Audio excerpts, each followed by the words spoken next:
अस्सलाम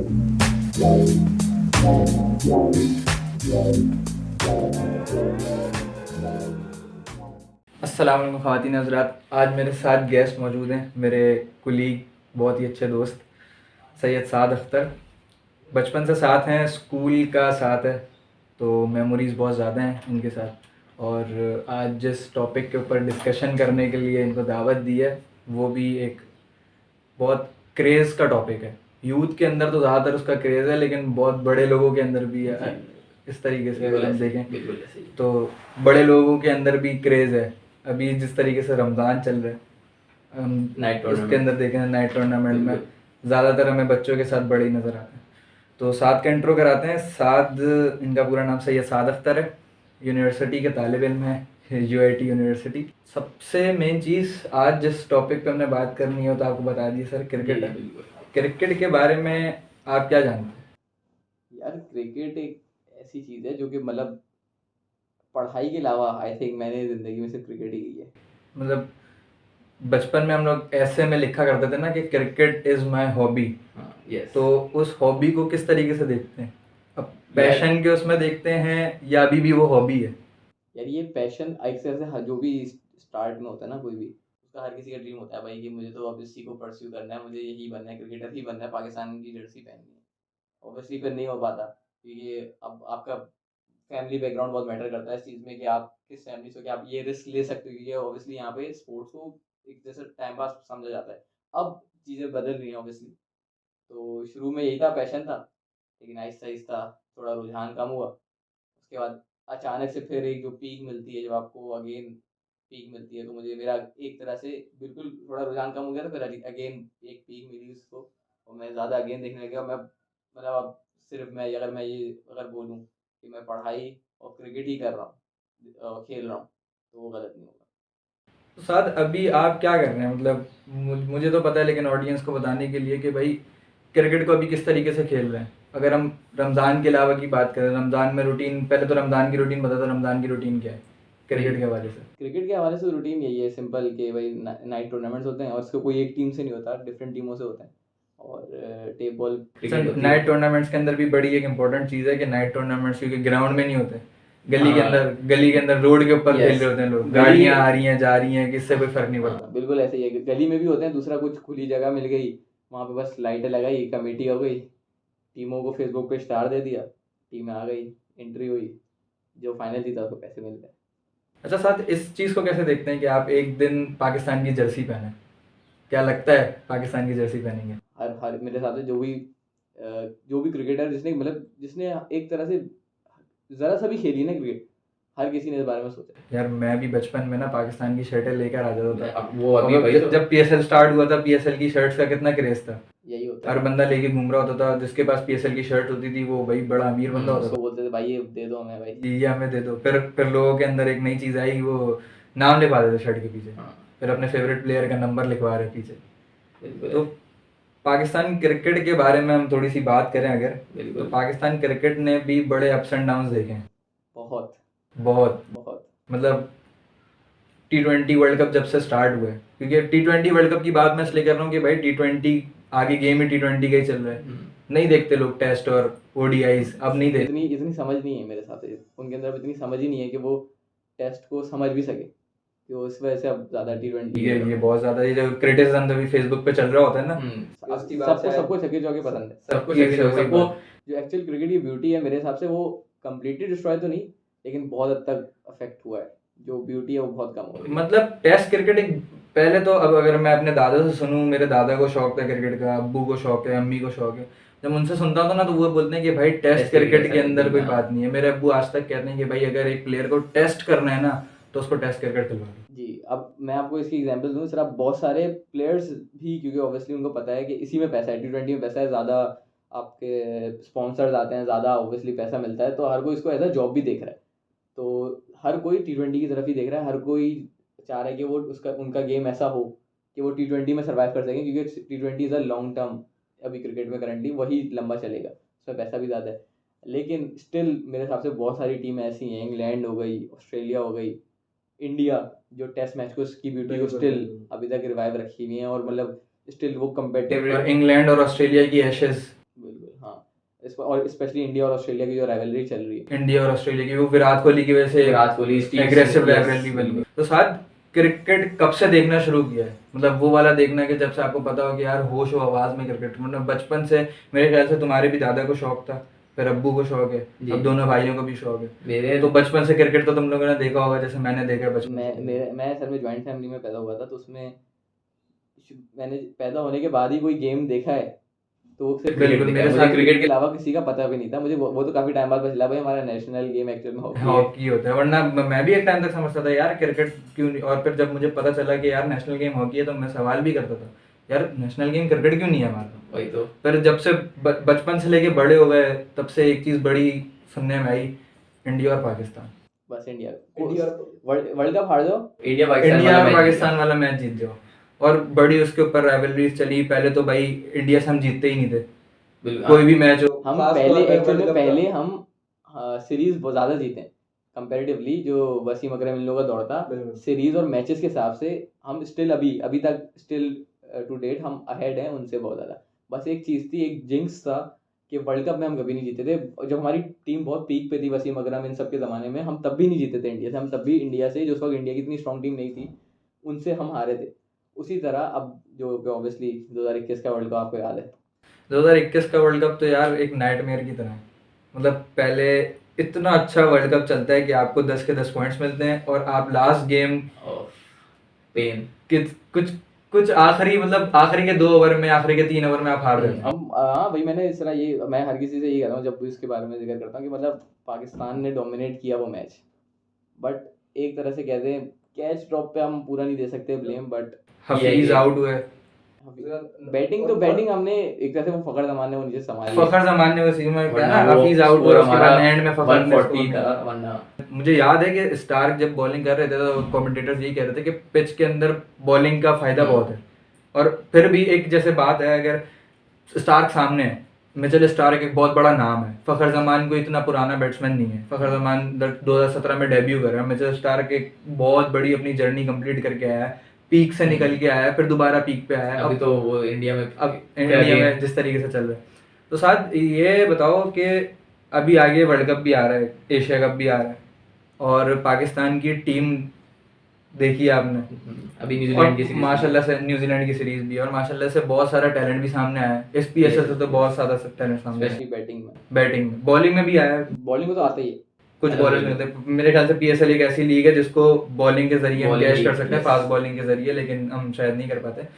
तो ये बताओ कि अब वर्ल्ड कप में बहुत सारे अभी बैटर्स निकले हैं, लेकिन पीएसएल एक T20 लीग है, T20 के अंदर फास्ट गेम होता है। वर्ल्ड कप है ओडीआई का, एशिया कप है ओडीआई का, तो उसके अंदर क्या देखते हो कि ऐसे कौन से प्लेयर्स हैं जिनको तुम वहाँ पे रख सकते हो? देखिए ओडीआई, अब तो वैसे ओडीआई भी बहुत फास्ट पेस हो गई है, लेकिन अगर हम कंसीडर करें वर्ल्ड कप को, तो वर्ल्ड कप है इंडिया में।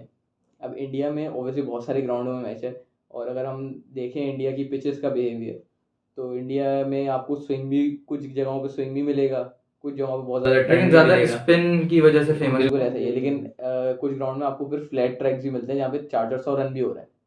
सही है, तो उसके कंसीडर अगर हम करें तो मेरे हिसाब से एक तरह से ओडीआई वहाँ पे आपको उस कंडीशन रीड करना बहुत इंपॉर्टेंट होगा, स्पेशली वर्ल्ड कप में अभी जो 2023 में अभी लेकिन वो एक डिबेट वो भी है ना कि यार वर्ल्ड कप में जाते हैं नहीं जाते हैं, वो उस हवाले से क्या कहना चाहोगे कि वर्ल्ड कप में जाना चाहिए? मैं आपको इसके बारे में एक मैं पॉइंट कहता हूँ।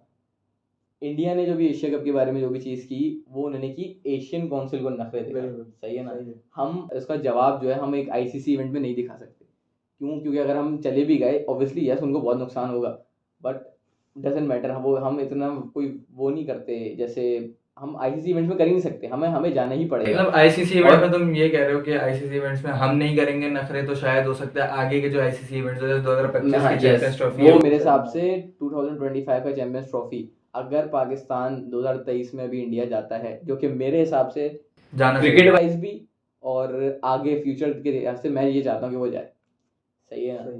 तो इससे ये 2023 के अगर पाकिस्तान जाएगा तो इससे एक अच्छा स्ट्रॉन्ग मैसेज भी जाएगा। सेकंड ये 2025 में इंशाल्लाह, क्योंकि आईसीसी इवेंट है वो भी, इंडिया उसमें भी नखरे नहीं दिखा सकता। सही है, उसमें इंडिया ज़रूर आएगा इंशाल्लाह, मुझे ये उम्मीद है। अब वो कुछ कह नहीं सकते, क्योंकि अगर हम 2023 में भी नहीं गए वर्ल्ड कप में, तो फिर 2025 का आप चैंपियंस ट्रॉफी भूल जाए, इंडिया तो नहीं आने वाला। इसके अंदर हम एक पॉइंट और ऐड करूँगा कि अभी अफगानिस्तान की रिसेंट सीरीज हुई है पाकिस्तान के साथ, शारजा में खेली गई है, और उसके अंदर जिस तरीके से हमारा पीएसएल का टैलेंट आया था वो बैडली फ्लॉप हुआ, एक्सपोज हुआ। तो उसकी अगर हम एक्सपर्ट्स के ऊपर जाएँ तो एक्सपर्ट ओपिनियन तो उसकी ये थे कि यार आप इस तरीके से कभी खिला नहीं सकते, यंगस्टर को आप डायरेक्ट लेके नहीं जा रहे, वो बिल्कुल आपको सीनियर के साथ लेके जाना चाहिए। ये एक हमने बिल्कुल शायद ये नहीं करा।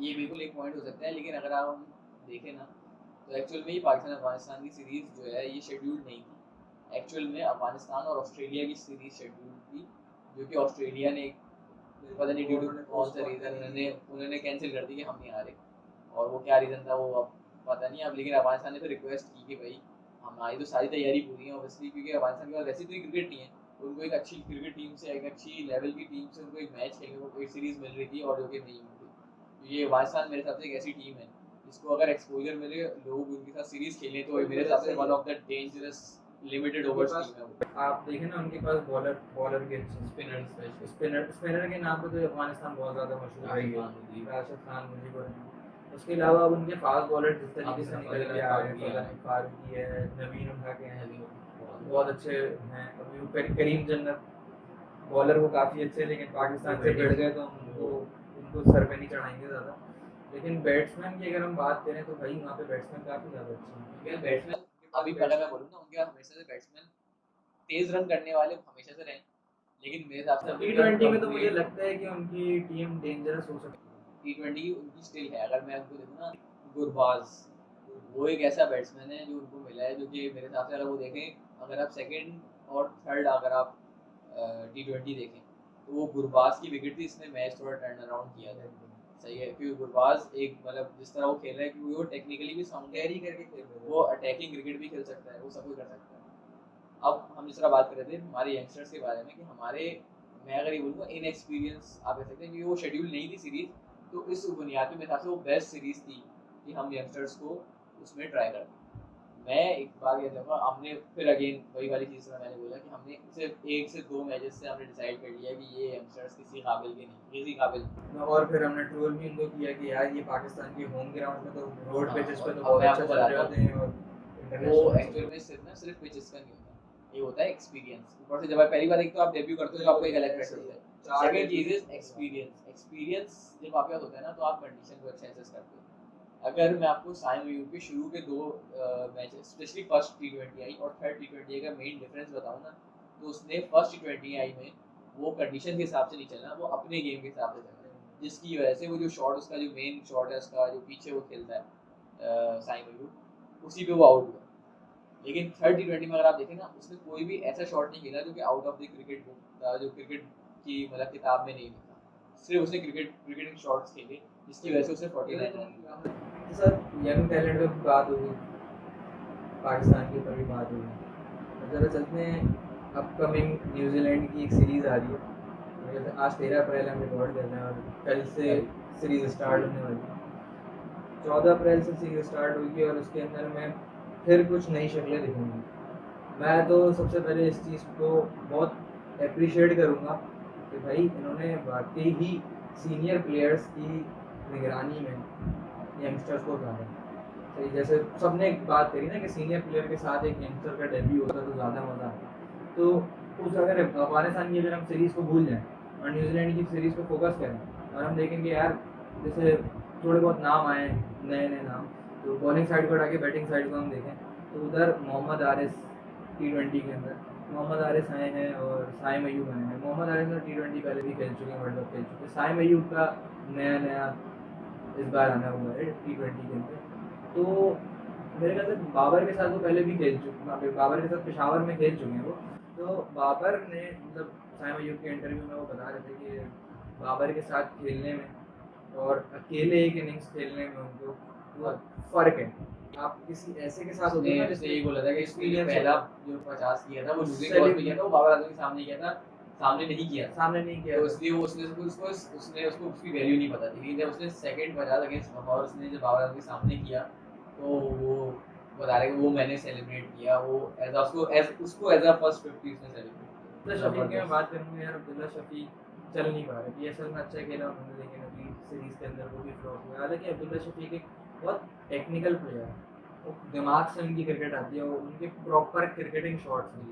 अगर मैं बात करूँ ना, तो मैंने बाबर आजम के बाद, बाबर आजम, इमाम उल हक, इनके बाद तो बैट्समैन अगर देखा है ना, तो फिर वो अब्दुल्ला शफीक की क्रिकेट देखे ना, वो अभी इस टाइम पे अब्दुल्ला शफीक एक ऐसा है कि हाँ शायद रिप्लेस कर सकते हैं इनमें से किसी को। कर सकता है, लेकिन अगर मैं देखूँ ना, अगर जब एक बंदा, वही वाली बात हो गई, वो एक यंगस्टर है, उसने अपने आप को टेस्ट मैच में तो प्रूव कर चुका है ऑब्वियसली, वो ओडीआई में भी उसके पास ऑब्वियसली कैपेबिलिटी है अब्दुल्ला शफीक के अंदर। लेकिन जब आपके पास पता है ना आपकी टी20 क्रिकेट इतनी आगे जा रही है, तो हर कोई अपने ना शॉट्स उस तरह, अपनी टेक्निक उस तरह एडजस्ट करने की कोशिश करता है कि भाई वो टी20 फॉर्मेट में सर्वाइव करे। इसी तरह वो लॉर्ड रनर्स में नो डाउट उसने वो परफॉर्म कर रहा था, वो नहीं कर सका। अब मेरे हिसाब से वो थोड़ा टाइम लगता है। इस तरह अगर आप देखें, बाबर आजम ने भी टेस्ट मैचेस में वो बहुत पुअर उसका स्टार्ट हुआ था उसके करियर का, लेकिन उसने फिर उसको इम्प्रूव किया। उसी तरह same scene I think Gujarat के साथ भी इधर टेस्ट मैचेस में उसका भी कोई इतना अच्छा शुरुआत थी। तो ये तो मेरे हिसाब से आपको टाइम देना पड़ता है जब आपको जितने बड़े प्लेयर्स हैं उनकी टेस्ट मैच के अंदर कोई इतनी वो थी नहीं बात स्टार्टिंग में। लेकिन जिस तरह का टैलेंट ये है, आप इसको कभी भी कॉम्प्रोमाइज़ नहीं कर सकते। ये एक मैच ऐसा आएगा, उसके बाद फिर क्योंकि ये इतना टेक्निकली स्ट्रॉन्ग है कि ये कंसिस्टेंट हो सकता है। अभी मेरे ख्याल से जो अभी ओडीआई की सीरीज हो ना, इसके अंदर पाकिस्तान को स्क्वाड थोड़ा बड़ा कर लेना चाहिए था, और उसके अंदर जितने भी प्लेयर्स थे जिनको टेस्ट कर सकते हैं उन सबको रख लेना चाहिए। ये हो सकता था कि 5 बजे से ओडीआई सीरीज है, 5 मैच आप की ओडीआई टेस्ट सीरीज कर है, सकते आपको इस वक्त सीरीज जीतने पे ज़्यादा कंसंट्रेट नहीं करना चाहिए था। हाँ, वर्ल्ड ये कप है की कि तैयारी में वर्ल्ड कप की तैयारी में थोड़ा यही 5 concentrate मैचेस हैं आपको एशिया कप से पहले, क्योंकि क्वालिफाई तो आप कर गए हो ना वर्ल्ड कप के लिए। अब उसके लिए आपको देखना है कि यार वर्ल्ड कप, क्योंकि वर्ल्ड कप कोई छोटा मोटा गेम तो नहीं, आपको अपने यंगस्टर को सारे प्लेयर को कॉन्फिडेंस दे सकते हैं। आपको हर प्लेयर को आजमाना है, क्योंकि इंडिया की कंडीशन ना तकरीबन सेम होती है, तकरीबन सेम होती है। वो हमारे यहाँ अलग अलग फैक्टर बनते हैं कि यार पिच ऐसी बनी है, पिच क्यूरेटर ऐसे मैं है, ये कहूँगा पाकिस्तान जिस इंडिया बहुत स्ट्रॉन्ग है अपने होम कंडीशन में, तो अगर कोई टीम उनको उसको टक्कर दे सकती है, आई थिंक वो पाकिस्तान। क्योंकि अगर आप देखें लास्ट सीरीज जो हुई थी, आई थिंक 2012 में हुई थी, जो पाकिस्तान ने एक तरह से 2-1 हराया था। वो T20 टी20 सीरीज ड्रॉ हुई थी draw और करी थी, और ओडीआई सीरीज 2-1 पाकिस्तान जीती। न्यूजीलैंड की सीरीज चल रही है, सैफी भाई भी फॉर्म में आ गए। पहले तो मैं बताऊंगा कि यार टेस्ट में अगर कोई बंदा फॉर्म में है तो शायद उसको ओडीआई खिला देना चाहिए। देखिए, अगर आप कंसीडर करें वर्ल्ड कप ऑब्वियसली इंडिया में, तो स्पिनिंग ट्रैक्स तो पाकिस्तान के पास आई थिंक सरफराज के अलावा, सरफराज की बात स्पेशली करूं, विकेट कीपिंग, क्योंकि रिजवान भी नो डाउट बहुत अच्छा स्पिन को खेलता है, लेकिन आई थिंक मेरे ख्याल से बाबर को तैयार करना है ना बैकअप विकेट कीपर के लिए। वो तो वहाँ पिक्चर आई थी। पिक्चर आई थी, लेकिन मैं अगर बात करूँ तो सरफराज मेरे ख्याल से बैकअप विकेट कीपर ज़्यादा अच्छे बन सकते हैं, और ओडीआई में तो बहुत अच्छे बन सकते हैं। ओडीआई में हमारे पास बैकअप विकेट कीपर में शायद हारिस सोहेल कर लेते हैं। हारिस सोहेल भी आई थिंक ओडीआई के अंदर अगर अभी इस सीरीज की बात करें तो ओडीआई के अंदर और कोई हमारे पास नहीं बैकअप अगर विकेट मैं देखूँ बिल्कुल ऐसे कोई ही भी हमें दिखता नहीं। कंक्लूड करेंगे, आजम खान के ऊपर बात आगे ख़त्म करूँगा। आजम खान T20 में डोमिनेट कर रहा है पीएसएल के अंदर, और अभी से अलग फ्रेंचाइजी वो 2 साल से डोमिनेट कर रहा है। उसके अलावा वो दूसरी फ्रेंचाइज के अंदर भी डोमिनेट करते हैं, मतलब इंटरनेशनल लेवल पे जो फ्रेंचाइज होती है उनमें भी डोमिनेट कर रहा है। पहले भी जब उनका डेब्यू हुआ था, उनको एक सीरीज़ खिलाई गई थी जो ऑस्ट्रेलिया इंग्लैंड के खिलाफ थी, उसके अंदर भी शायद वो परफॉर्म नहीं कर पाए। नहीं, उसमें उनको चांसेस ही नहीं मिले। वो तो आई थिंक एक मैच में उसने ऑस्ट्रेलिया वाली में भी शायद उनको चांस मिला था, लेकिन उसमें भी परफॉर्म नहीं कर पाए। इंग्लैंड की थी वो सीरीज, उसमें उनको इतना बैटिंग मिली नहीं। ये टी20 ऐसी है कि अगर आपको बहुत कम ऐसा होता है कि आपको नीचे बैटिंग मिलती है, अगर आपको टॉप ऑर्डर तरह स्पेशली बाबर रिजवान अगर टॉप ऑर्डर में हो तो नीचे आपको चांस ही कम मिलता है, क्योंकि वो ऊपर से मैच खत्म कर देते हैं ज़्यादातर, क्योंकि कंसिस्टेंट माशाल्लाह से था। तो उसको सीरीज में आई थिंक चांस नहीं मिला था, और आई थिंक बल्कि उसमें 1 या 2 मैचेस में चांस मिला था। उसका बड़ा लोगों ने ट्रोल भी करा था उसको कि यार ये मोटा है और ऐसा है। यार ये अब ये चीज़ें मैटर नहीं करती हैं, ये मैटर क्योंकि जिस तरीके से वो शॉट्स खेलते हैं वहाँ पे अगर आप उनके मोटापे को एक साइड पे रखें, इस तरीके से वो शॉट्स खेलते हैं यार, बाकायदा टेक्निकल शॉट्स होते हैं। टेक्निकल, हाँ, तो वो कुछ ज़्यादा स्लॉग नहीं करते। मैं अगर आपको बताऊँ, हारिस ने भी एक प्रेस कॉन्फ्रेंस में ये बात बोली, जिस तरह की क्रिकेट वो हो गया, हारिस हो गया, ये लोग खेलते हैं, तो ये 10 मैचेस में से वो ऐसे 3 से 4 मैचेस होंगे जिसमें वो इस तरह की इनिंग्स खेल सकते हैं, बाकी वो ज़्यादा वो फेल होंगे, क्योंकि वो ज़्यादा रिस्क की क्रिकेट खेलते हैं। तो उस उनके फ्लॉप होने पे हम उनको जज नहीं कर सकते वो किस तरह क्या कैपेबिलिटी रखते हैं। मेरे ख्याल से आजम खान को चांसेस की कमी मिले क्योंकि उस सीरीज के अंदर भी आजम खान को लेके गए थे लेकिन 1 से 2 मैचेस खिलाए। अभी लास्ट सीरीज में आजम खान को 3 में से 2 मैचेस खिलाए और अब मैचेस में रखा ही नहीं। T20 के अंदर उनका नाम ही नहीं है। हालांकि बहुत अच्छी क्रिकेट खेलते हैं, वो बहुत अच्छी क्रिकेट खेल रहे थे वो, लेकिन फिर भी उनका नाम नहीं है। तो डोमेस्टिक में जब बंदा इतनी परफॉर्मेंस करे तो थोड़ा बहुत तो डिसाइड तो वो भी होते हैं। डोमेस्टिक तो उन्होंने परफॉर्म वो डोमेस्टिक खेल ही कम में रहे। बेसिकली PSL वगैरह की बात करूँ, अगर आप लीग हाँ लीग्स की बात लीग्स करें, लीग्स के अंदर वो और कैपेबिलिटी भी है कैपेबिलिटी भी है और नहीं फिर भी नहीं कर पा रहा। तो पहले जैसे इमाम को मिली थी एक चीज़ पर्ची कहना शुरू कर दिया था लोगों ने कि यार ये अपने चाचू का यूज़ करके आया है और ये अपने अब्बू का यूज़ करके आया है। तो दोनों ने अपने आप को मनवाया तो है। अगर आपको बताऊँ ना पर्ची भी उसकी लगती है जिसके अंदर कुछ होता है। अगर एक बंदा मैं अगर फर्स्ट करूँ मैं अगर इस लेवल पे उस पावर में हूँ कि अगर मैं किसी को आगे करवा सकता हूँ मैं उसको आगे करवाऊँगा ना, जो मुझे पता है वो आगे जाके परफॉर्म करेगा और उसको उसके ऊपर मतलब उसके बोलते तो कुछ होगा टैलेंट होगा कि मेरी बेइज्जती ना हो। सही है ना, और उसको प्रूव कराया उसने अपने डेब्यू मैच में सॉन्ग किया है यार। हाँ उसको पर्ची कहते हैं मतलब उसको पर्ची को अभी आज तक पर्ची उसको कहते हैं हम लोग। अब तो मेरे हिसाब से आवाम के जो स्टैंडर्ड्स है ना वो मेरे ख्याल से लगता है आसमान तक पहुंच भाई ये तो अभी मैं कोई जमीन का बंदा था ऐसे है ना मतलब ये ऐसे अभी सर क्रिटिसाइज करते हैं जैसे हमेशा से इनके पास हो रहा है, हमेशा से इनके पास ग्रेट प्लेयर आते रहे हैं, ग्रेट बैट्समैन हमेशा से रहे हैं इनके पास। खैर कंक्लूड करते हैं अपनी इस छोटी सी पॉडकास्ट को। तो हॉट टॉपिक्स की एक एपिसोड बनाई थी मैंने, उम्मीद है आप लोगों को अच्छी लगी होगी। इजाज़त चाहता हूँ साथ साथ आपसे भी और आप सबसे भी। बहुत सारा ख्याल रखिएगा।